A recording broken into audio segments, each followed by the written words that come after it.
Buenas, buenas, buenas, buenas, buenas. Bom dia a todas, bom dia a todos.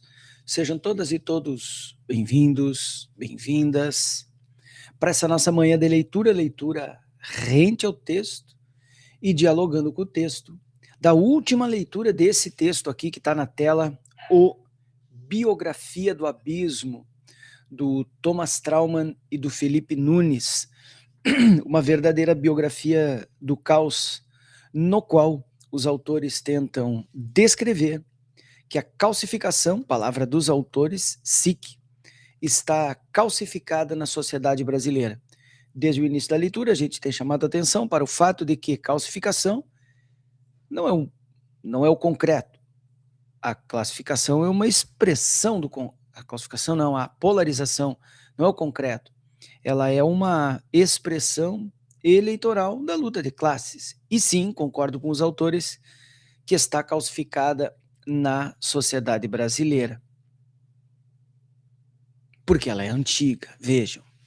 E é uma leitura de dois autores pequeno-burgueses, moderados, que tem feito uma interpretação aí do isladista, aquela mania dos caras têm de equivaler as falsas equivalências, não é? Tentando equivaler Lula e Bolsonaro, sendo que são farinhas de saco completamente diferentes. Bom, a despeito de todos esses problemas do texto, o texto é bom porque ele bem escrito, bem publicado, é da Globo Livros, e ele provoca muitas reflexões. Ele permite que a gente retome vários fatos que eu, por exemplo, desconhecia, mas também ele permite que a gente, a partir dele, reflita sobre algumas questões que serão pertinentes nesse ano. Estamos a 8 meses da eleição de 4 de outubro de 2026, hein? Não se esqueçam, estamos em cima do laço, como se diz por aqui. Então é nesse contexto que eu estou lendo essa biografia do caos, né, que eu chamei de trilogia do caos. Máquina do Caos, Engenheiro do Caos e essa biografia do caos. Deixa eu dar uma conferidinha no som aqui, peraí. Máquina do Caos. Tá legal, perfeitamente. Então, na leitura passada, a gente parou bem no finzinho do capítulo 6. A gente parou bem no finzinho do capítulo 6, lá na página 201. E aí a gente vai começar o capítulo 7, que é Traçando os Limites, que é a conclusão, e terminar muito provavelmente a leitura hoje. E aí semana que vem a gente vira a página e muito provavelmente talvez aí passe para uma outra leitura qualquer. Então vamos lá para a página 201, rapidinho. Aqui está terminado, ó, tá? Então vamos lá para... Caramba, aqui, ó. Nós paramos exatamente nesse ponto aqui. Ouvindo o outro lado. Em seu livro sobre democracia participativa, a pesquisadora norte-americana Diana Mutz, tá vendo? Ó, isso aqui é interessante, os autores, eu vou deixar um pouquinho maior na tela. Que isso? Que isso? Ele fica grandão assim, talvez seja bom. Não, mas dá pro gasto. Assim fica legal, fica bom, tá. Entendeu? Então eles trazem uma bibliografia que muitos livros eu desconhecia completamente, outros eu sabia apenas de notícia, e debatem. Um deles é jornalista, o outro é politólogo, são muito bem informados. Um deles é banqueiro, dono da Quest Pesquisa e da Genial, enfim, que é um banco associado ao Banco Master, o Banco BRB em Brasília. Quer dizer, os caras são integrantes do mainstream econômico e jornalístico de Brasília, então eles são bem informados. Quanto a isso, a gente não pode discordar. Então, a pesquisadora norte-americana Diana Mutz reconhece a ausência de soluções fáceis para ambientes polarizados. Bom, os americanos conhecem isso, tenho citado aqui a professora Isabela Calil, ela diz que toda criança norte-americana há décadas, desde muito provavelmente a segunda metade do século XX, sabe muito bem se nasceu num lar democrata ou num lar republicano, também polarizado, expressão política da luta de classes norte-americana, embora democratas e republicanos façam parte de uma mesma fração de classe. São os dois partidos burgueses, mas claro, com diferenças bem marcantes entre um e outro, sobretudo na atualidade. Diz ela: queremos cidadãos ativos politicamente, claro, que votem, que se manifestem, que tenham um lugar de fala, que é a expressão neoliberal da participação, que participem dos debates e escutem vozes discordantes. Ai, que bonito, tem que ouvir o outro lado, tem que ouvir os negacionistas, os anti-vaxxers, tem que ouvir quem queria levar a gente para a ponta da praia para matar, tem que ouvir quem diz que quer fuzilar a petralhada do Acre. Ai, que bonito, como a gente tem que ser compreensivo, né? Mas também queremos que esse contexto de antagonismo político não tenha repercussão nos seus relacionamentos pessoais. É isso aí, eu tenho que receber a mensagem da véia do Zap, do tio do pavê, aquela tua tia fascista, aquele teu colega bolsonarento que quer matar gente, que quer... Aí você tem que receber eles no ambiente da tua casa e conviver com eles normalmente. Meus caros, a divergência não é política, a divergência é de cosmovisão, são questões profundas de compreensão de mundo. Eu não quero convivência com essa gente, só no protocolo público necessário, né? No trabalho, se é necessário, nos protocolos sociais que são necessários, datas comemorativas, essas coisas. Fora isso, eu quero essa gente longe de mim, não sei vocês. Então não tem repercussão nos seus relacionamentos pessoais. É difícil encaixar, admitiu, e com razão. Mais uma conferidinha no som, porque eu sou desconfiado. Num país marcado pela divisão e até indícios de tolerância devem ser comemorados. Eu não acho que tem que comemorar a tolerância, acho que a gente tem que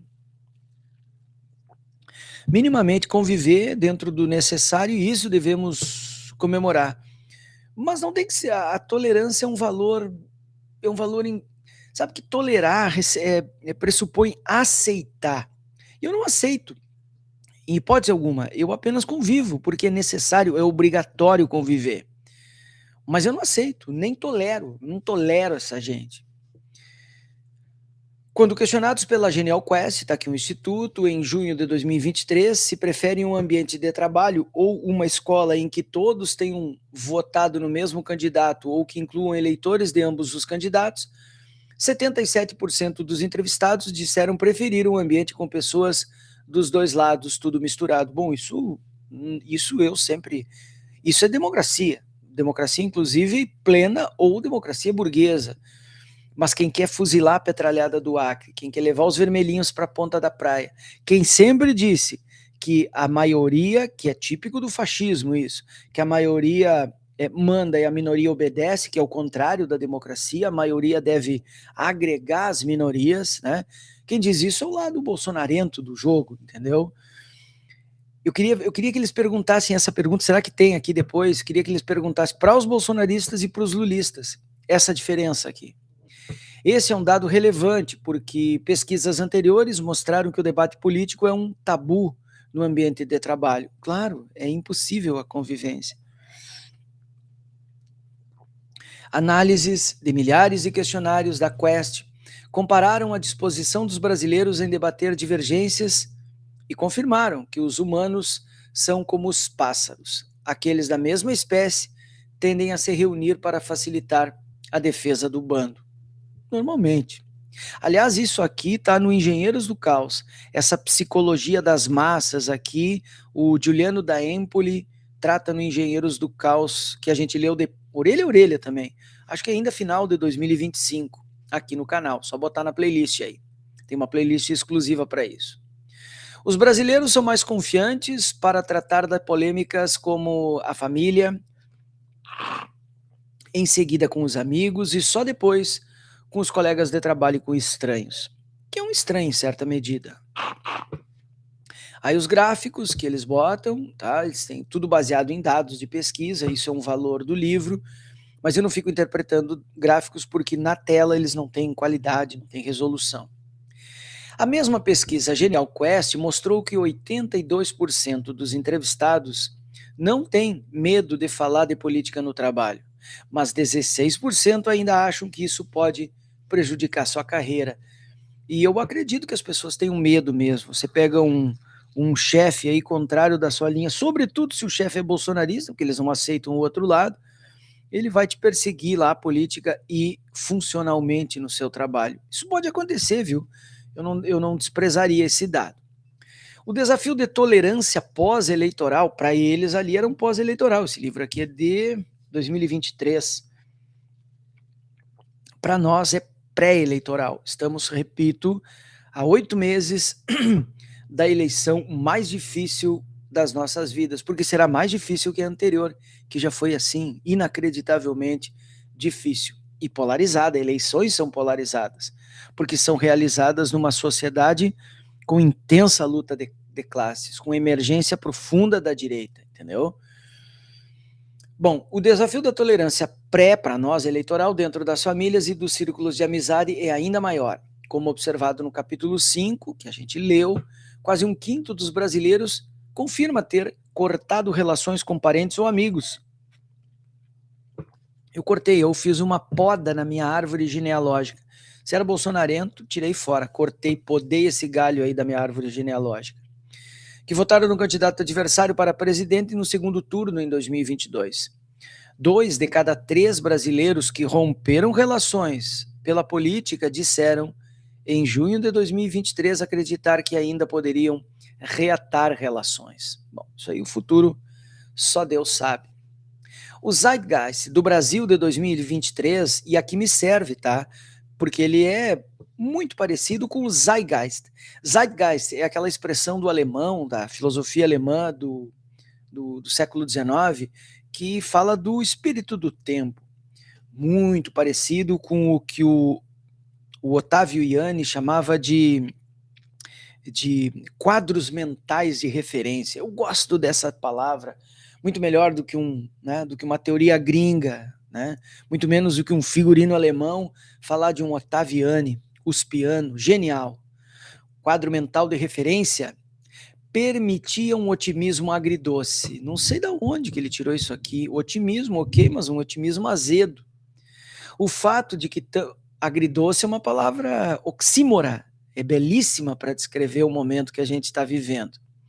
O fato de que tantos brasileiros que romperam relações com pessoas próximas acreditam ser possível reatar tais conexões sugere haver espaços para a pacificação. Eu, por exemplo, não quero essa pacificação. É natural que esse caminho se inicie na normalização das relações familiares e na amizade. Mas isso, de certa forma, ocorreu, as coisas tendem a se acomodar. E ano eleitoral, como este, sobretudo na véspera do pleito, vai tender a se acirrar. Isso também é absolutamente normal que isso aconteça. Afinal, elas foram construídas em torno de amor e convivência. Fala por ti. A reconstrução das relações no trabalho e com estranhos é um trabalho posterior. O primeiro passo para enfrentar a polarização extrema é...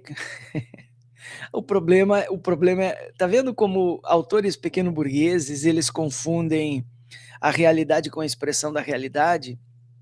O nome disso aqui é ideologia. Isso aqui que o Marx chamava de ideologia, quando você tem compreensões de mundo que desprezam as condições socio-históricas nas quais foram forjadas. Isso aqui, entendeu? A polarização extrema. Vivemos uma luta de classes extrema que se reflete numa polarização extrema. Então não adianta você combater a polarização, você tem que mitigar a luta de classes. Okay? Que é o que o Lula tentou fazer no seu governo social-democrata, de economia de corte keynesiano, interessantíssimo, valorosíssimo, necessaríssimo, tá? Sobretudo no momento que estamos aqui à beira de um precipício fascista, entendeu? Mas você tem que construir, como o Lula está tentando, um governo de não sei o que, reconstrução. É difícil, mas os dados têm mostrado que o Lula tem feito um bom governo nesse sentido. Então, para enfrentar isso, reconhecer que ela existe, que está transbordando para o cotidiano dos brasileiros. Ela tomou conta completamente. O segundo passo é impor os limites claros de até onde vai a opinião política e onde começa a intolerância. Pois é, pesquise entre os bolsonarentos, meus caros. Faça essa pesquisa. Não trate os dois lados como falsos equivalentes. Não se pode, em nome de uma liberdade de expressão sem limites, que é o que defende a direita, nós defendemos a regulação, lado progressista, se quiser esquerda, se quiser o que você quiser, mas é do lado vermelho da força. Nós defendemos a regulação das mídias sociais, exceto 24bet e que tais, tá? Não se pode, em nome da liberdade, sem limites, naturalizar o ódio, mas o ódio, que bobagem, isso aqui é uma boa. Semana passada eu me irritei, mas hoje é a última leitura dessa porcaria aqui, eu não vou me irritar de novo. Não é uma questão de naturalizado, normalizado ou problematizado, não é isso, cara. O problema é que o ódio, ele é uma commodity. As pessoas lucram com isso. As redes sociais ganham muito dinheiro com o ódio. O ódio é uma mercadoria, entendeu? Ai, naturalizar. Ele está naturalizado como toda a barbárie da mercadoria está naturalizada, entendeu? O Marx chamou isso de fetiche da mercadoria. A coisa se humaniza e o humano se coisifica. Isso está normalizado, está naturalizado. Simples. O preconceito e a intimidação. Isso é a regra da rede social. Em seu famoso discurso no Congresso americano, ó, esses dados são sensacionais, porque eu desconheço. E os autores têm essas informações, são muito bem informados, são muito bem articulados, eles trazem esses dados e isso ilustra, colore, em boa medida edulcora, mas deixa a leitura bastante interessante. Em seu famoso discurso no Congresso norte-americano, em 1941, quando a Alemanha nazista parecia vitoriosa, Franklin Delano Roosevelt, que estava ilegal no poder, para quem não sabe, deu um golpe nos Estados Unidos, resumiu os valores democráticos mínimos. Como eles são democratas, né? Sobretudo um cara golpista, ilegal no poder como Roosevelt. Os valores democráticos mínimos em 4 liberdades fundamentais. A liberdade de expressão, que bonito, hein? Numa sociedade onde as pessoas, numa sociedade meritocrática, hein? O velho da van, por exemplo, tem um canal com 1 bilhão de seguidores no Instagram que ele incrementa e paga para aparecer. Ele tem liberdade de expressão. O Zé Mané, o Guilherme da vida, tem a mesma liberdade de expressão. Não é a mesma, né, meu camarada? Ele paga, ele alimenta o algoritmo, então ele tem muito mais expressão do que eu, entendeu? Ele tem um perfil verificado, eu não tenho. Meu perfil está derrubado há 1 ano. Agora, em metade de março, faz 1 ano que o meu perfil está derrubado. Tu acha que vão derrubar um perfil verificado? Portanto, a liberdade de expressão não é a mesma para todo mundo. Isso é uma bobagem, uma cilada, Bino. A liberdade de religião, que aliás é um preceito comunista, tá? A religião é uma expressão íntima, privada na vida social. E sim, ao contrário das religiões monoteístas, que cada uma acha que o seu Deus explica o mundo e os outros não são válidos, tá? Nós, da esquerda, que respeitamos a liberdade de culto, que para nós não é de religião, é de culto. A liberdade de ter uma vida digna. Vai ver o subúrbio norte-americano que está virado aquilo. Vida digna tem que ter com terra, com água, transporte coletivo, segurança pública. Vida digna, meu amigo, quem fala é a esquerda, não a direita. E liberdade do medo. Que inovadora liberdade do medo. O Safatli que fala, o circuito dos afetos, o medo é o pior deles. Pior no sentido de que ele nos contrai, ele não liberta, ele não constrói.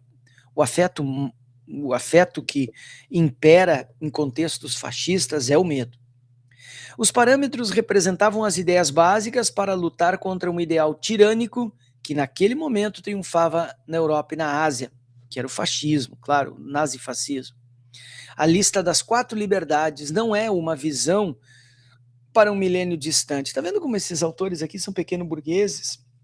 Que eles querem a liberdade burguesa, a democracia burguesa. São moderados, 2 ladistas, sabe? Anêmicos, em sentido teórico formal. Então, ela é uma base definitiva para um tipo de mundo alcançável em nosso próprio tempo e geração, afirmou lá o Roosevelt. 80 anos depois, as premissas para uma sociedade tolerante são as mesmas. Nós não precisamos de ideais burgueses, meus caros, nós temos os nossos próprios. E aí termina o capítulo 6, e começa o capítulo 7, que é por onde a gente vai, graças a Deus, terminar essa droga de leitura, mas a gente não tem que ler só o que gosta, a gente não tem que alimentar os vieses de confirmação, não é? A gente tem que também atritar com aquilo que não gosta, porque no atrito também se constrói teoria social. Conclusão, traçando os limites. E aqui a gente vai terminar então esta leitura, desconfiado que, olha um monte de página intertextual nesse PDF monstro aqui que o Lucas me mandou. Conferindo o som. Às 9h30 do dia 13 de setembro de 2023, que é quando eles terminaram esse livro aqui. Impressionante como esse livro aqui não é tão datado assim. Quando eu comecei a leitura, eu achei que esse livro era mais datado. Eu achei mesmo, sabe? Eu achei que ele era mais velho, mais passado. Mas não era, cara. Tu vê, 2023, aí passou 24, 25, 2 anos, perece, né, cara? Numa realidade acelerada que nem a gente está vivendo. Mas tudo bem. Bueno, os 11 ministros do Supremo Tribunal Federal iniciaram, em sessão extraordinária, o julgamento da primeira ação penal contra envolvidos nos atos antidemocráticos de 8 de janeiro. E final de 25, cara, porra, olha só, 23, né? Setembro de 23, tá? E final de 25 estavam condenando os caras, inclusive o Bolsobosta, que tá há 27 anos preso, graças a Deus e tomara. Pô, 1 ano e meio de ação penal. Aqui eles não viram, né? O livro terminou antes deles verem a conclusão de tudo, do inquérito. O ex-funcionário da Companhia de Saneamento de São Paulo, Sabesp, Aécio Lúcio Costa Pereira, foi condenado a 17 anos de prisão por tentativa de abolição violenta do Estado Democrático de Direito, que na cabeça dos bolsonaristas isso aqui não é um crime, isso aqui é uma coisa etérea. E, em certa medida eles têm razão. Tem que condenar esses vagabundos, inclusive o Bolsonaro, por corrupção, rachadinha, enriquecimento ilícito. Ora, como é que o cara vai ter 51 imóveis pago com dinheiro vivo, entendeu? Sabe, cara, crimes contra a humanidade, genocídio, matou Yanomami, recusou vacina, expôs a população brasileira ao risco. Isso é que tinha que estar condenando o Bolsonaro. Receber joias no exterior e vender para roubo é ladrão, batedor de carteira, punguista, vagabundo. Isso é crime concreto na cabeça do eleitor médio, da classe trabalhadora. O ladrão é muito mais criminoso do que atentado, até um nome, eu nem sei dizer, decora isso aqui, ó. Como é que é? Tentativa de abolição violenta do Estado Democrático de Direito. Estado democrático de direito, entendeu? Para o trabalhador que vive na periferia, não existe Estado democrático de direito. Ele corre o dia inteiro para comprar pão e leite, vive na insegurança, num trânsito que é uma guerra, entendeu? Na competição mundial de seres humanos. Para ele não existe isso aqui. Então, o cara que tenta abolir isso violentamente tenta abolir nada. Então, não faz sentido. Bolsonaro tinha que estar condenado porque é ladrão, porque é corrupto, entendeu? Que é um crime moralmente e historicamente condenável na cultura política brasileira, sabe? Bueno, deterioração do patrimônio tombado. Eles querem mais é que se exploda, aquilo é símbolo de opressão, aquele patrimônio é símbolo de opulência, é símbolo de exclusão, entendeu? A gente foi agora a Brasília, lá e no final do protesto eu estava me mijando, tentei entrar no prédio do ministério para fazer xixi e não me deixaram entrar porque eu estava de bermuda. Sabe o que é isso? Sabe o que é isso? Por mim que se foda o patrimônio tombado, o patrimônio é símbolo de opressão, de exclusão, de violência. Isso é um ato violento do Estado contra mim. Ora, se eu ia cometer um crime e que abalo moral eu vou trazer para aquele prédio, patrimônio tombado, entrar para fazer xixi, que é uma necessidade fisiológica, entendeu? Nós, trabalhadores, sabe, esse crime não é um crime, nem crime é isso aqui. Bueno, é violento quando o Estado faz isso com um trabalhador, impedindo ele de entrar para fazer xixi.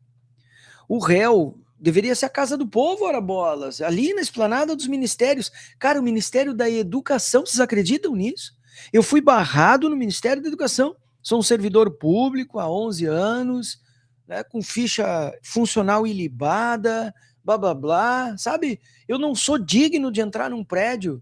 Tem mais é que demolir essas bosta mesmo, entendeu? É isso que passa na cabeça de um trabalhador médio, entendeu?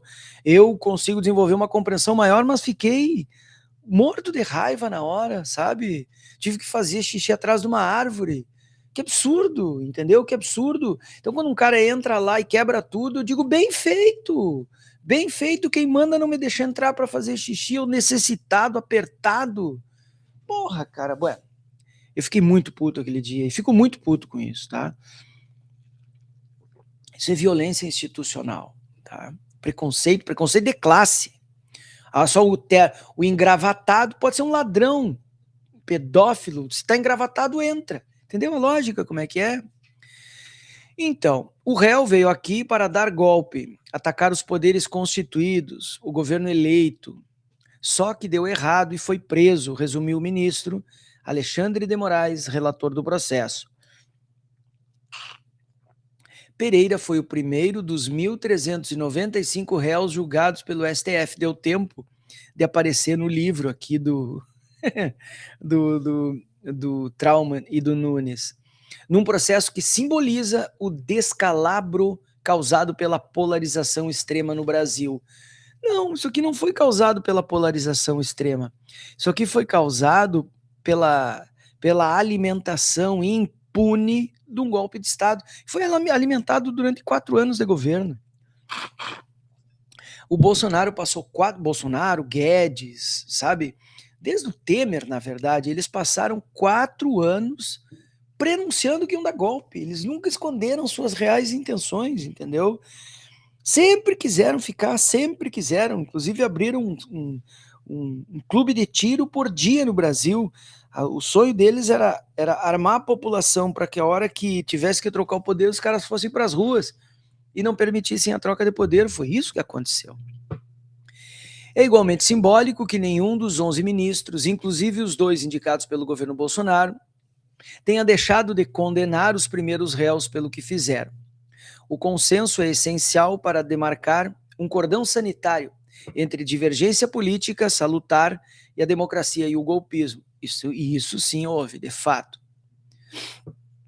Mesmo políticos que poderiam ser favorecidos com o vandalismo vandalismo do 8 de janeiro se recolheram.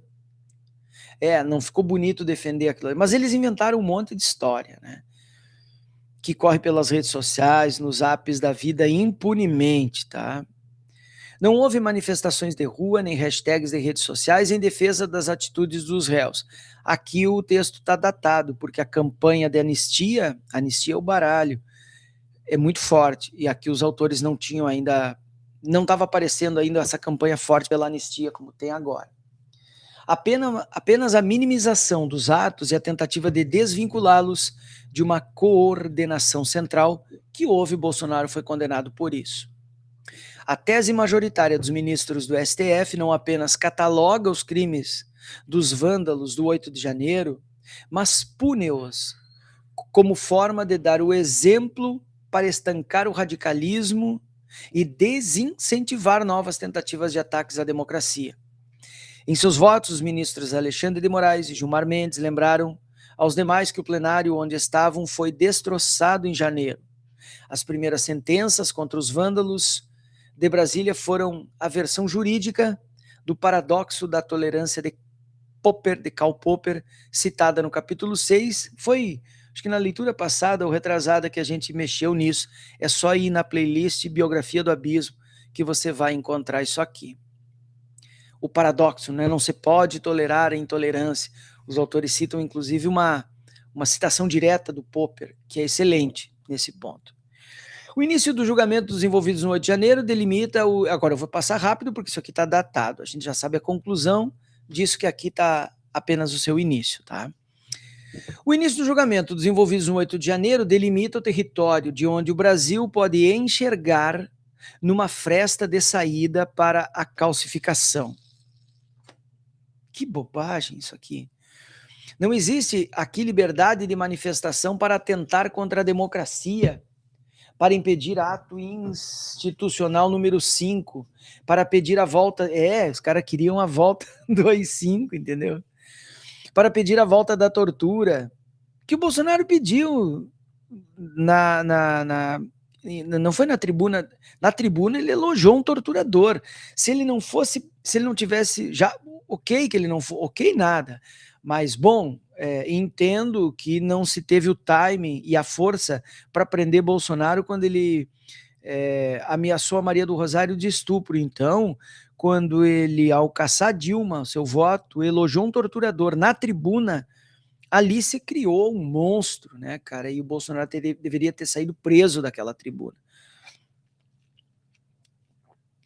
Eu defendo muito, sou um defensor da imunidade parlamentar. Um cara que tem 100 mil votos, 200, 500 mil votos, 1 milhão de votos, ele tem que ter imunidade parlamentar, mas não para cometer crime comum, tá? Então, pedir a volta da tortura que Bolsonaro pediu.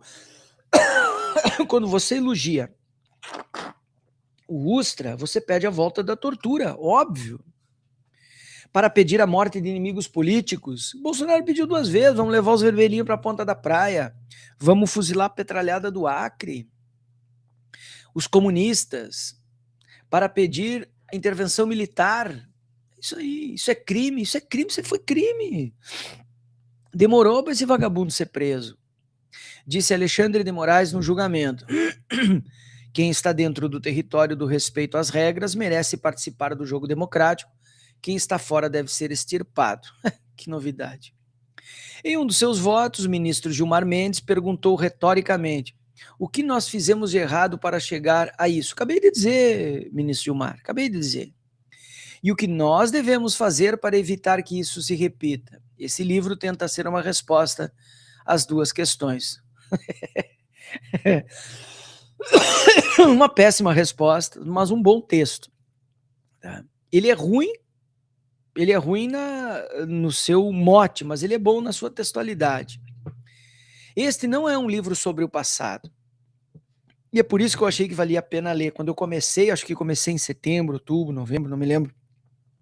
Final do ano passado eu pensei nisso, eu digo, é um livro que nos interessa ler nesse momento, na antessala da eleição de 2026. É um livro sobre o presente e as sombras que a polarização, que a luta de classes extremas, que se expressa na polarização, projeta sobre o futuro. O transbordamento da intransigência política para o dia a dia, embora ainda não tenha atingido um ponto de não retorno, eu acho que atingiu o ponto de retorno e há muito tempo. Quando um bolsonarento matou Moa do Catendê, isso lá em 17 ainda, quando o policial penal matou aquele cara em Foz do Iguaçu, que tinha seu aniversário num lugar privado, sendo comemorado com motivos petistas e lulistas, e o cara entrou armado, disse, aqui é Bolsonaro, e atirou, ali já tinha atingido um ponto de não retorno. Ali já tinha atingido. Os autores aqui dizem que não atingiu o ponto de não retorno porque não foi a avó deles que foi morta, assassinada por um bolsonarista fanático. Terá consequências diretas no futuro do Brasil, em defesa da democracia. Pronto. Os primeiros meses de 2023 poderiam dar a impressão de que nosso diagnóstico é exagerado. O estilo de Lula, historicamente menos belicoso que o de Bolsonaro, pelo menos um reconhecimento no final, na página 212 de 238. Cara, eu acho que é a primeira vez que eles dizem aberta e expressamente, olha, de fato, Lula não é tão canalha, não é tão violento, sabe? Reduziu o estresse das relações da sociedade com o governo. Sim, governo da reconstrução, disse o Lula. Reduziu o estresse. Além disso, a condenação do ex-presidente, impedindo que ele participe das eleições até 2030 e agora até 2000 e não sei quanto condenado. Descarta a repetição de uma revanche Lula e Bolsonaro nos próximos pleitos. Aqui ele já estava condenado pelo Tribunal Superior Eleitoral. mas não pelo crime, não pela ação penal. Por fim, a incorporação na base congressual do governo Lula de partidos que estiveram com Bolsonaro poderia, em tese, significar a volta da política como ela é, que é a realpolitik. Sim, sim, sim. O Lula faz um governo onde tem muita gente que inclusive não devia estar no governo. Dos anos 90 e anos 2000, sim.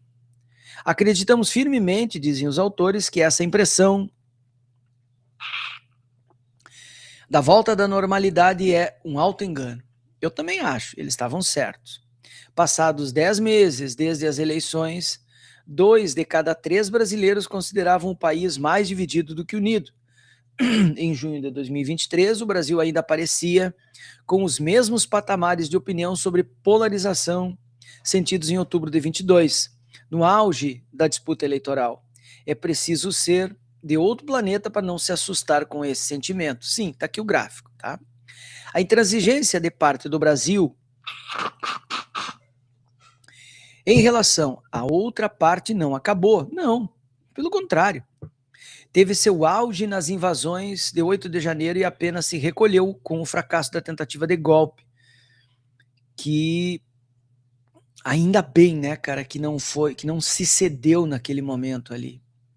Retornará assim que o tom político recrudescer com as próximas eleições. Aqui os autores vaticinaram e acertaram o vaticínio aqui, tá? Está recrudescendo, já está recrudescendo, porque a de extrema direita ela não veio participar de um convescote, ela veio para ficar, ela está para ficar por décadas, muito provavelmente.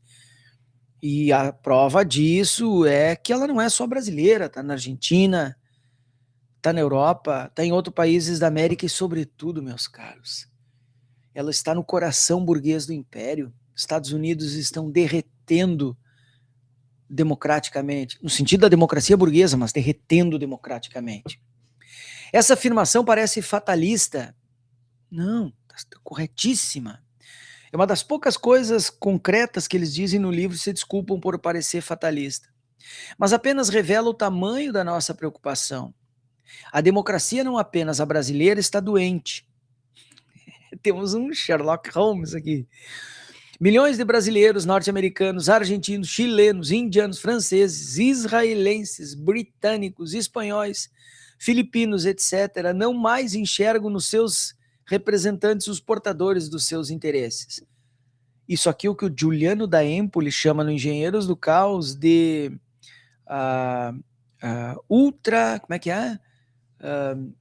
ultranacionalismo global, né? Que é a extrema-direita, o crescimento da extrema-direita. Vários autores têm se debruçado recentemente sobre essa crise, e a gente leu vários aqui no Chimarrão. Lemos o Max Fischer, que não é o Mark Fischer, cuidado, tá? É Max Fischer, Máquina do Caos, Engenheiros do Caos, do da Empoli, tentando entender, sabe, essa crise profunda na política global. Autor de um livro alarmista sobre o futuro da democracia liberal, o jornalista britânico Martin Wolf, principal colunista do diário britânico Financial Times, defende que o que batizou de uma nova cidadania. Vamos ver o que diz o gringo aqui. A renovação do capitalismo e da democracia deve ser animada por uma ideia simples, mas poderosa: a cidadania. Não podemos pensar apenas como consumidores, trabalhadores, empresários, aforradores ou investidores. Aforradores, eu não faço a mínima ideia do que seja isso. Mas o texto do argentino, Nestor Garcia Canclini, consumidores do século XXI, cidadãos do século XVIII. A cidadania foi transformada num elemento de consumo. Temos de pensar como cidadão, a pensar como cidadãos. Está vendo aqui, ó, ideologia. Ideologia.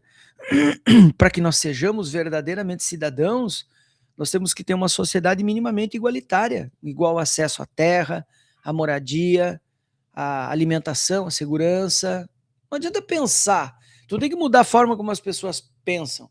Tu tem que mudar a forma como as pessoas vivem. Levantam de manhã, lavam a cara e vão trabalhar. Se tu mudar assim, elas vão começar a pensar como cidadãos. Se a pessoa levanta de manhã e tem comida, para os filhos tem comida, não tem risco de morrer na ida para o trabalho, assassinado, atropelado, tem direito a uma vida digna, tem direito a ver mais a família do que o chefe, aí ele vai começar a pensar como um cidadão, entendeu? Esse é o laço que une as pessoas em uma sociedade livre e democrática. Tá, esse é o laço. Não, não, seu idiota. O que une, o laço que une as pessoas é o laço de solidariedade, que um trabalhador se solidariza com o trabalho do outro. É pensando e agindo como cidadão. Não, é vivendo como cidadãos que tu vai pensar e agir como cidadão. Que uma comunidade política democrática sobrevive e prospera. Tá errado desde o talo. Isso aqui é entulho burguês, entulho intelectual burguês. Tem que criar essa expressão EIB, um EIB, entulho intelectual burguês. Se esse impasse for dissolvido, a política democrática naufragará. E por isso está naufragando. A gente está assistindo isso. Seu substituto será uma combinação de oligarquia, autocracia ou ditadura absoluta, que é para onde os Estados Unidos está caminhando. Vocês estão vendo, nós estamos vendo isso. A cidadania deve ter 3 aspectos. Por que não citou José Murilo de Carvalho aqui, entendeu?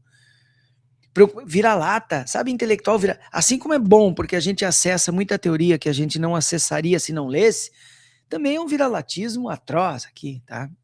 Preocupação com a capacidade dos concidadãos de terem uma vida plena. Ah, eu tenho que me preocupar com o... Não, eu tenho que me preocupar se ele tem emprego, trabalho, segurança. O desejo de criar uma economia que permita aos cidadãos florescer. Tá vendo como o burguês sempre acha eufemismo para dizer as coisas? Não é florescer, é levantar e ter trabalho, e ter dinheiro para comprar pão e leite para as crianças. Acima de tudo, lealdade às instituições políticas e jurídicas democráticas. Tá maluco, cara? Tá maluco? Instituições que me exploram, que são violentas comigo, sabe? E dos valores do debate aberto e da tolerância, que é um princípio, primeiro muçulmano, tá? Porque eram os muçulmanos que criaram o princípio da tolerância, que toleravam os cristãos, porque diziam, olha, essa gente aí não é dos nossos, mas temos que tolerar, porque eles são povos do livro, assim que diziam os muçulmanos.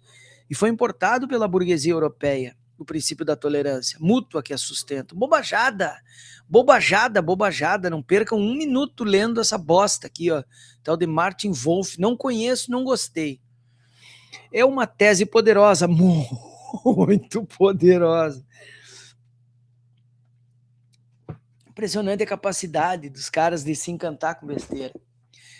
Mas de difícil execução. Cara, a gente quando atravessa o Rubicão da teoria social e começa a ler Marx e Weber, a gente não se encanta com essas bobagens, sabe? No seu livro Why We're Polarized, de 2021, Ezra Klein tenta algo similar ao defender uma desnacionalização da política, com os cidadãos focando suas energias nos debates locais e menos na guerra interminável das redes sociais entre Trump e os democratas. Tem um vídeo aqui no canal sobre isso, a gente sabe mais sobre o presidente da Ucrânia, de Israel, dos Estados Unidos, do Congresso norte-americano, do que quem é o líder da comunidade que a gente mora, quem é o vereador que foi eleito aqui pela região, na Câmara da Vereança da cidade.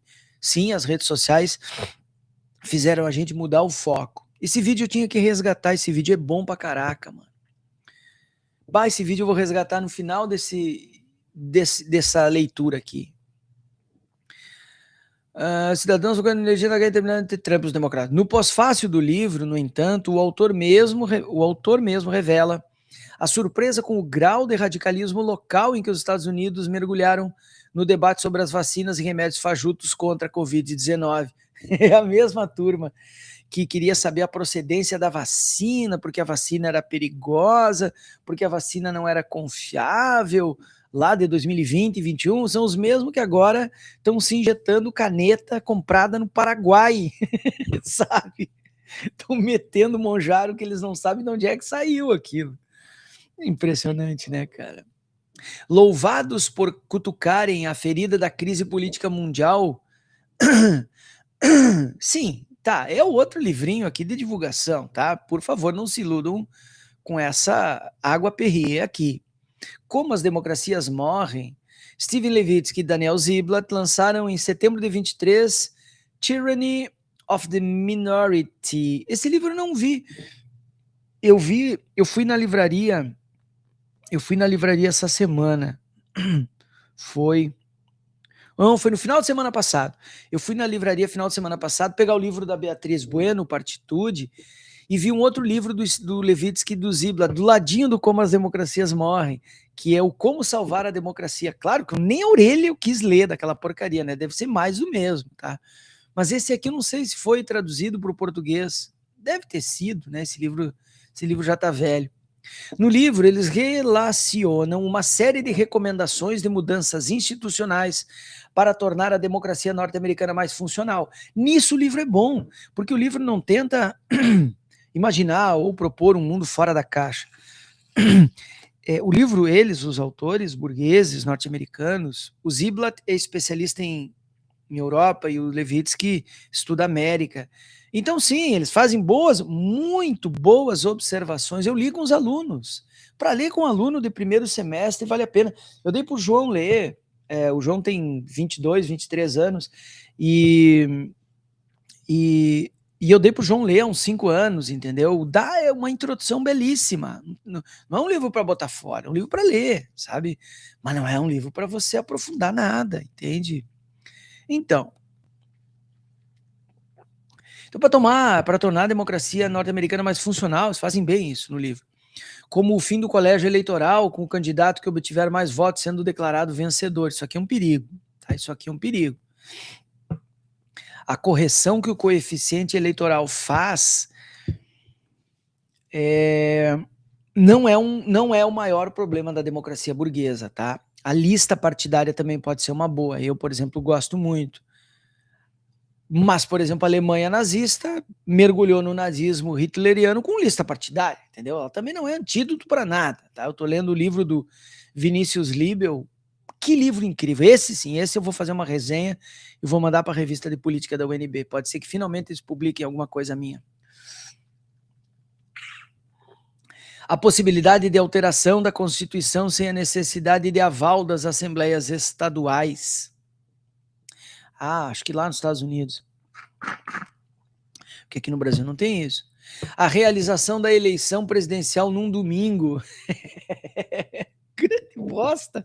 Que é para mais gente ir votar. Estados Unidos é na terça, porque no século XVIII e início do século XIX, os caras iam de mula, de cavalo, de carroça votar. Então, terça era um dia bom, porque eles saíam lá da fazenda, da estância, da propriedade rural, dava tempo de assistirem ao culto domingo de manhã e irem votar. Viajavam dias para ir votar. Votavam e dava tempo de voltar para sua propriedade rural, uma sociedade eminentemente rural, e ainda terminar a semana produzindo alguma coisa, enfim, na propriedade rural. E eles querem, né, trocar para domingo. Mas isso é muito sólido na votação, no pleito norte-americano. A facilitação do direito a voto a todos os norte-americanos, a obrigatoriedade do voto e a obrigatoriedade do voto. Isso aqui nunca vai passar nos Estados Unidos, cara. E a proibição de mecanismos que possibilitem uma minoria, impedir as votações. Mas isso é típico da democracia burguesa norte-americana. 2 partidos burgueses dominam o Congresso há 200 anos e isso não vai mudar. Isso vai mudar, né? E, na verdade, isso vai mudar. Só que vai mudar do pior jeito e pela pior razão, que é pelo derretimento interno do Congresso norte-americano, vencido pelo Trump. Está aqui no projeto. Estou com o livro do Felipe Nunes. Cadê o livro do projeto ali? Está aqui, ó. David Graham, o projeto, como a extrema-direita está destruindo a democracia burguesa norte-americana. São medidas interessantes, mas que já vigoram há anos no Brasil, onde o cenário não parece ser mais promissor do que nos Estados Unidos, é que eles acertam, né? A gente aqui está fazendo aquilo que eles sugerem para lá, e aqui não deu nada certo. Não temos a ilusão de que a polarização brasileira possa ser resolvida por um pacote de reformas legais. Não, ninguém tem. Só o idiota teria. É saudável debater a implantação do voto distrital misto, esse eu gosto. Ou a revisão do número de deputados pelo tamanho real do eleitorado dos Estados Unidos. Ele está falando ainda de lá. Mas é enganoso achar que a solução do impasse político esteja apenas na letra da lei, claro. As instituições importam muito, não se faz política burguesa sem instituições sólidas. Importam porque geram incentivos para o comportamento dos cidadãos. Por exemplo, na Venezuela, que tem um presidente sequestrado, enquanto a ONU assiste sem fazer nada, né? Nós estamos num estado de exceção global impressionante. Estados Unidos sequestrou o presidente da Venezuela, tá? Em seu próprio país, sem mandado. A Venezuela tem 5 poderes, não é que nem nós. Eles têm 5 poderes, tem o poder eleitoral e tem também o poder do povo, poder popular, que é um poder. Aí são 5 instituições que realmente instituem uma democracia. Importam porque geram incentivos para o comportamento dos cidadãos, mas não são capazes de mudar sozinhas o cenário político que se consolida. Precisaremos de instituições fortes, sim, mas de homens e mulheres virtuosos também. Tá bom, isso sempre. Infelizmente, não há solução simples, de fato. Respondendo à pergunta do ministro do STF sobre o que nós devemos fazer para evitar que isso se repita, acreditamos que o remédio para a doença da democracia é mais democracia. Não. É tornar a democracia mais popular e mais participativa, como diz o grande Vladimir Safatli, a esquerda que não teme dizer seu nome. Né? A democracia tem que ter a defesa intransigente de pautas populares e pautas universais. Tá? Essa é a regra da democracia. O radicalismo político não surge por geração espontânea. Não. Na atual quadra histórica, ele surge porque ele é alimentado pelo algoritmo das redes sociais. É resultado de um descrédito das instituições e da política, que foi alimentado pela extrema-direita usando redes sociais como forma de resolver problemas reais da sociedade. Na Europa, afirma o teórico holandês Cas Mudde, nunca ouvi falar, o renascimento da extrema-direita foi resultado de 3 eventos impactantes do século XXI. Vamos lá. Os ataques terroristas a Nova York em 2001.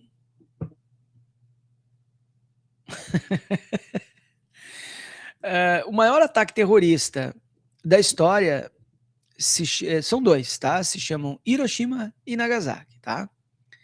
A recessão econômica após craque financeiro de 2008, perfeito, confere, concordo. A crise financeira ali desencadeou uma ascensão da extrema-direita, porque foi que nem o crash de 29. O crash de 29 encerrou o liberalismo e o crash de 2008, né, a quebra, o craque financeiro, que os autores chamam aqui, boa definição, o craque financeiro de 2008 encerra o neoliberalismo, ok? E a chegada à Europa, a partir de 2015, quando chega na Europa, e aí 2 autores são fundamentais. Primeiro, David Harvey, que é geógrafo, e diz: o capital não consegue mais externalizar, jogar para a periferia as suas crises.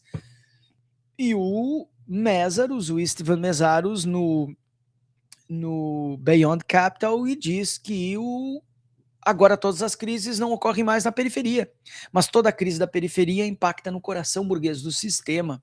São autores fundamentais para a gente entender isso. De centenas de milhares de refugiados de países árabes. O renascimento da extrema-direita foi resultado de 3 eventos.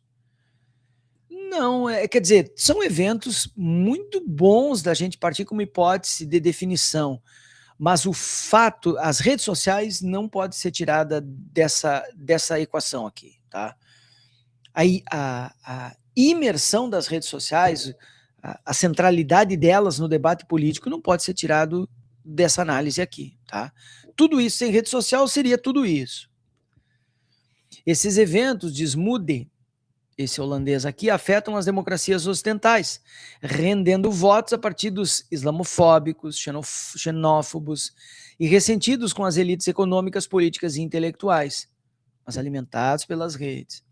Parte fundamental do discurso vitorioso de Donald Trump em 2016, e aqui os autores não sabiam, depois o Trump vence de novo e agora está no poder, foi o de se mostrar a vingança dos norte-americanos deixados para trás. Sim, os ressentidos.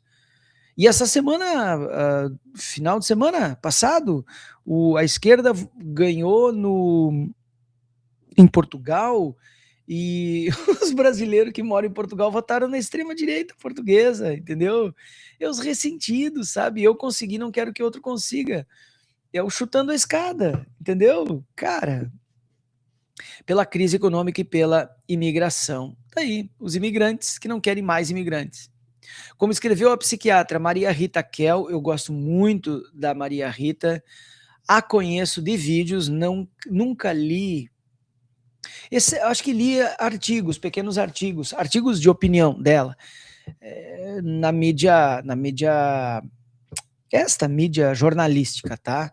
Mas eu não conheço nenhum livro, acho que eu nunca li, eu acho, não me lembro agora, mas eu creio que eu nunca tenha lido a Kell. Nenhum estudo sobre o ressentimento no campo político, líderes populistas manipulam a necessidade de se eleger culpados, a quem acusar quando a barra pesa. Eu sofro, alguém deve ser responsabilizado por isso. E a rede social, seus... Ai. No Brasil, o discurso populista radical foi resultado de um processo contínuo de criminalização da política. Parabéns. Finalmente, alguma coisa interessante. Criminalização da política feita pela Lava Jato. A Orcrim, um guarda-chuva de inquéritos, uma organização criminosa que criminalizou a política.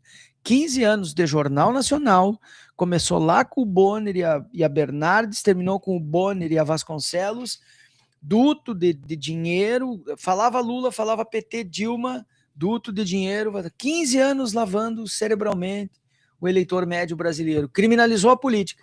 A metáfora mais linda que eu conheço disso é o seguinte: a Globo tentou botar pólvora, muita pólvora, numa bala para matar o PT, só que botou pólvora demais. Você passou? Você passou. E quando atirou, rebentou o cano da espingarda.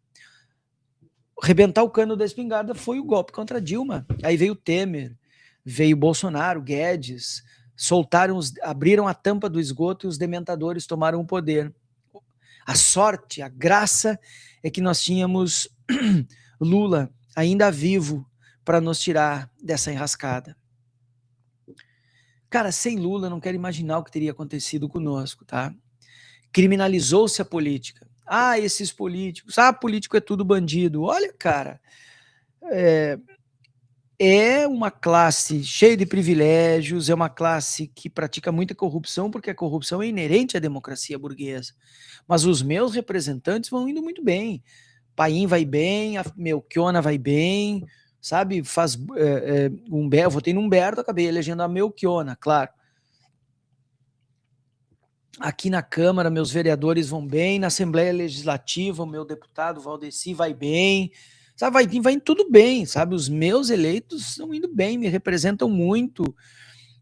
O problema eu não vou entrar em outra discussão. Sim, a criminalização da política, para mim, e através da rede social, não, através não, isso faz muito tempo, isso é antes das redes sociais, mas as redes sociais popularizaram em certa medida. É fato inconteste,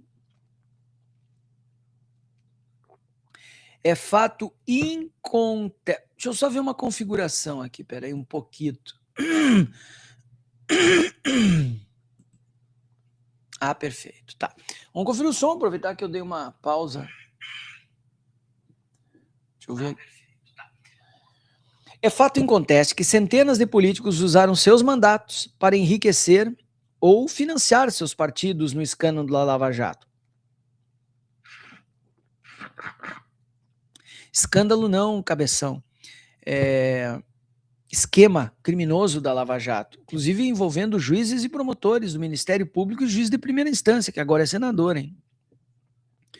Mas é igualmente fato que o Judiciário, o Ministério Público e a mídia usaram os episódios para transformar a palavra corrupção em sinônimo de política. É por isso que eu tenho trabalhado com a ideia de corrupção normativa. Sim. Todo político é corrupto. Não é. A vírgula do medo e delírio em Brasília? Não é. Juízes e procuradores se colocaram como salvadores da pátria, muito.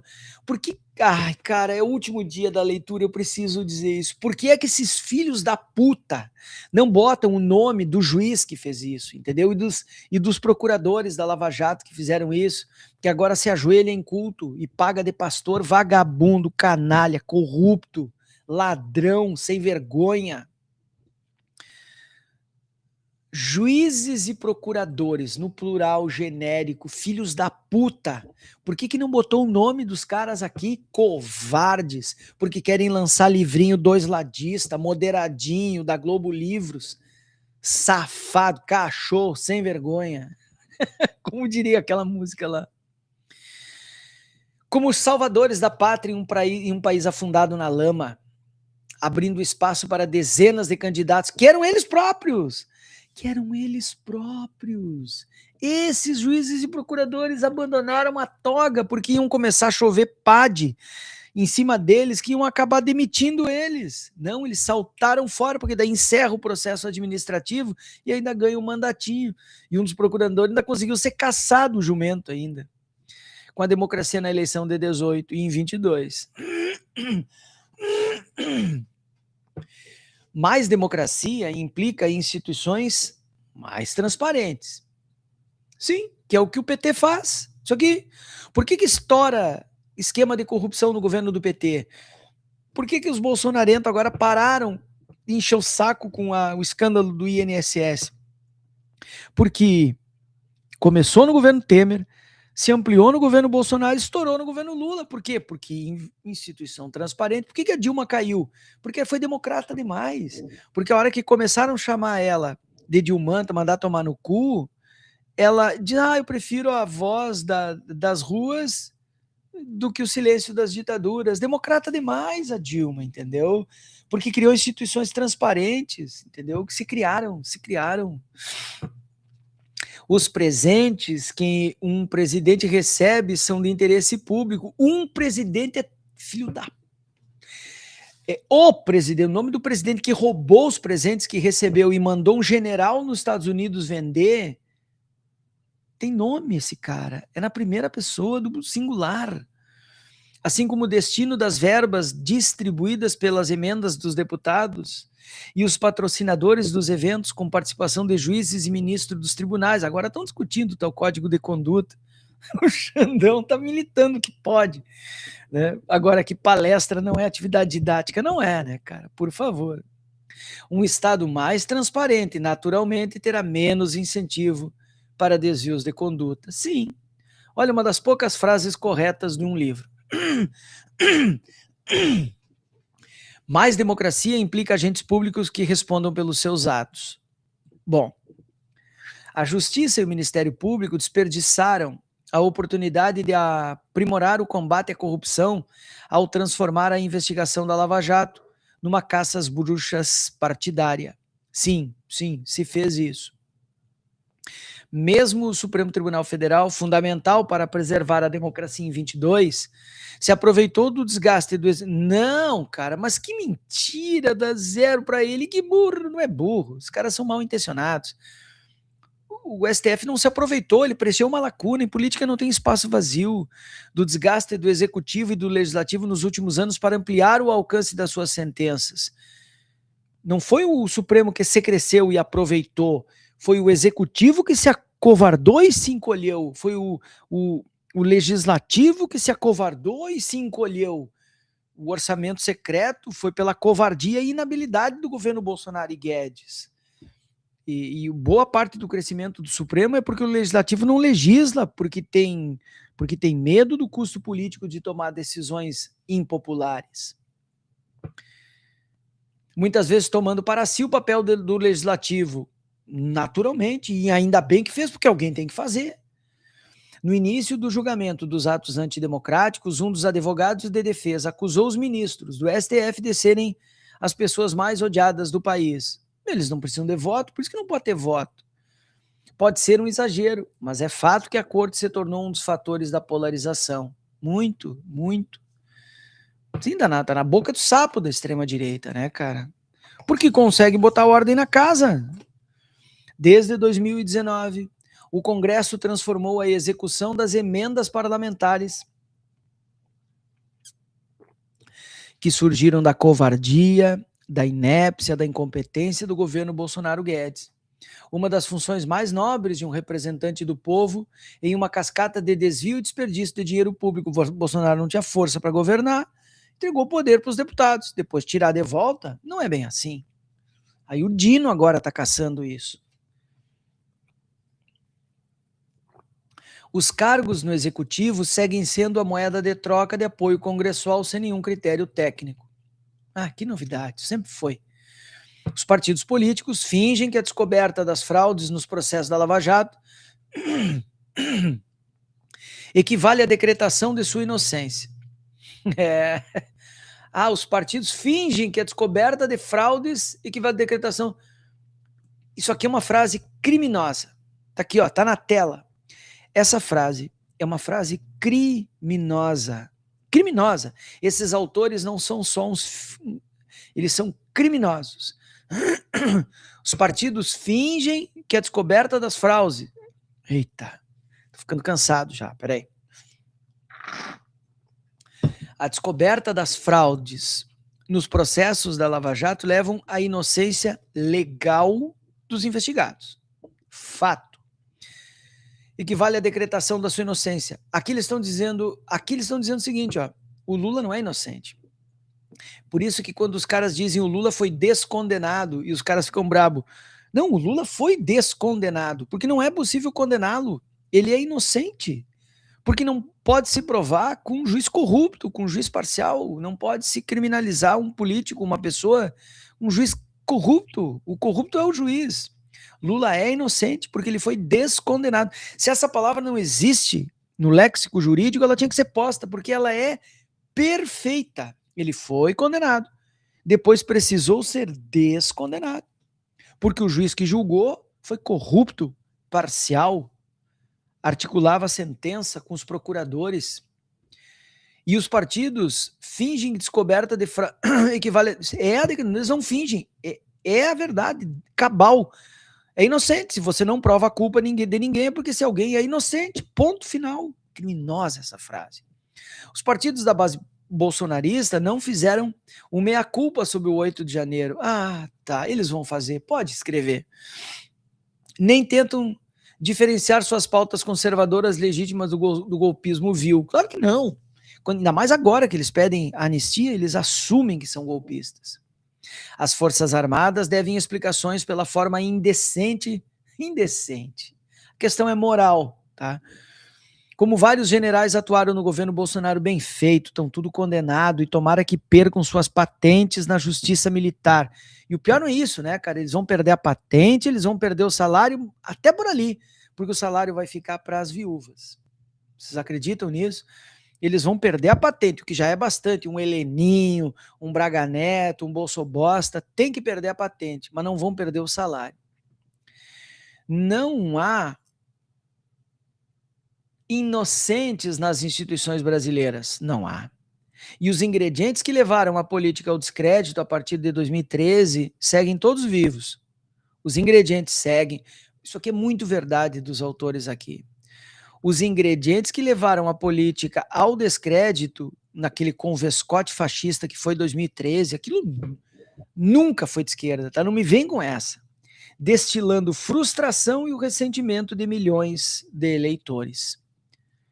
Somos pelo Brasil sem bandeira. Ah, se eu vou me meter numa porcaria dessas. É uma cilada. Ao mesmo tempo, é confortável e errado apontar o dedo apenas para as instituições. Sim, é errado. O grau de intransigência na sociedade só chegou a esse ponto por causa da participação ativa das empresas, escolas, jornais, TVs e corporações das redes sociais. Sim, agora eles vão falar disso. A responsabilidade sobre o radicalismo está tanto nos políticos, sim, também eles têm responsabilidade, políticos de direita, sobretudo, quanto nos empresários que financiaram a distribuição das mentiras nas redes. Empresários, por que não botam o nome desses desgraçados? Tem inquérito. A Juliana Dalpiva apurou, cara. Apurou, tem nome, a Patrícia Campos Melo. Tá ali, tá na minha frente aqui o livro, ó. Como é que é o nome do livro da Patrícia Campos Melo? Tá ali, ó, o livro com a capinha preta e amarela. Tá aqui, eu tô vendo o livro aqui na minha frente, ó. Mas empresários, meus caros, por que não bota nome? Medo de tomar processo. Autor covarde. A distribuição de mentira nas redes de WhatsApp, nos jornais que transformaram promotores em heróis. Promotores não, meus caros, tem nome. Nas TVs que reproduziram opiniões monolíticas 24 horas por dia. Ai, não, eu não vou, né, comprometer, botar meu rabo na reta aqui, mano, mas tem nome esses caras. E continuam fazendo, sabe? Continuam no ar, no YouTube, dizendo, espalhando fake news até hoje, impunes, impunes. Nas escolas que cercearam a pluralidade de alunos e professores, que escolas, meus caros, tem várias condenações, por que não botaram? Nas associações médicas que defenderam o tratamento fajuto. Associações médicas não, o Conselho Federal de Medicina defendeu que agora... eu não vou meter noutra querela aqui. Cara, defenderam cloroquina. Toda vez, mas tem o apoio do Conselho Federal de Medicina. Grande bosta. Grande bosta. Foram os mesmos que defenderam a cloroquina. Nas fábricas que assediaram funcionários para que votassem em A ou B. Tem empresa que tem estátua que incendeia na frente, que tirou caixa 13 e assediou funcionário. Tem trânsito em julgado de processos com o nome do cara que fez isso. Na autorregulação de falha das Big Techs no controle da disseminação de fake news. Que falha? Que falha? Não foi falha da Big Tech. Ai, coitadinho, falhou e distribuiu fake news. Foi distribuição deliberada, consciente, porque gerou lucro. Isso aqui o Máquina do Caos, do Max Fischer, deixa claríssimo, com todos os nomes. Vai na playlist aqui, cara. Máquina do Caos é um dos melhores livros que eu li nos últimos tempos. Li ao vivo, de orelha a orelha, um livro de 500 páginas, 600, sei lá quantas. Se a sociedade brasileira quer enfrentar a calcificação política que transbordou para o cotidiano, deve começar não repetindo os mesmos erros que causaram a crise. Nós estamos dentro desse mesmo contexto, não mudou nada, nada. Em maio de 1944, às vésperas do fim da Segunda Guerra Mundial, um escritor francês chamado Jean-Paul Sartre estreou a peça Entre Quatro Paredes. Sartre, um existencialista. Sartre é um grande autor. Num quarto sem janelas nem portas, mas com um espelho, 4 personagens estão condenados a ficar juntos após a sua morte, em uma representação do inferno. Quer saber como é que é o inferno? Tá aqui. O quarto fechado representa a falta de saída para os personagens, enquanto o espelho é o símbolo da ilusão do que cada um acha que é. É um inferno sem diabos nem tridentes. Quer dizer, o diabo sou eu mesmo, é isso que o Sartre estava dizendo. No qual o sofrimento é infligido pela incapacidade que cada um tem de fugir ao olhar e ao julgamento dos outros. Tem um espelho. A peça é uma alegoria da vida em sociedade e da incapacidade que todos temos de fazer concessões ao outro. Ai, cara, olha, autorzinho burguês é foda. Cara, eu juro, eu sei que é necessário, eu até tenho, eu me esforço para ter paciência com esse tipo de coisa, mas me custa demais, eu vou pensar em ler outra coisa desse tipo, sabe? Vou pensar 3 vezes antes de ler uma droga dessas de novo, sabe? Ai, que coisa ruim, cara. Mas tem que denunciar, sabe? O problema é moral, a incapacidade que nós temos de fazer concessão ao outro. A questão não é moral.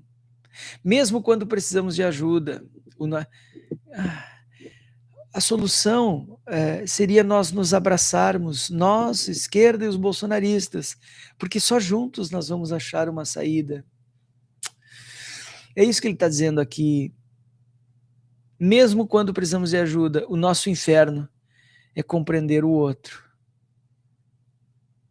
Não, meu filho. O nosso inferno é conviver com esses dementadores que escaparam dos bueiros. A vida só será possível de novo no dia que esses dementadores voltarem para os esgotos de onde saíram. Eles não querem democracia, nem a burguesa. Eles não estão preparados para uma vida democrática, nem a vida democrática burguesa. E aí, finalmente, termina o livro. E aqui tem as referências e os livros que eles citam, tudo ali, ó, e vai até, nós estamos na 222, vai até 238. Quem quiser, manda e-mail ali para chimarrãomarxista@gmail.com que eu te mando esse PDF monstro aqui que o Lucas me conseguiu. Pelo menos a gente leu o livro, acho que valeu a pena, tá?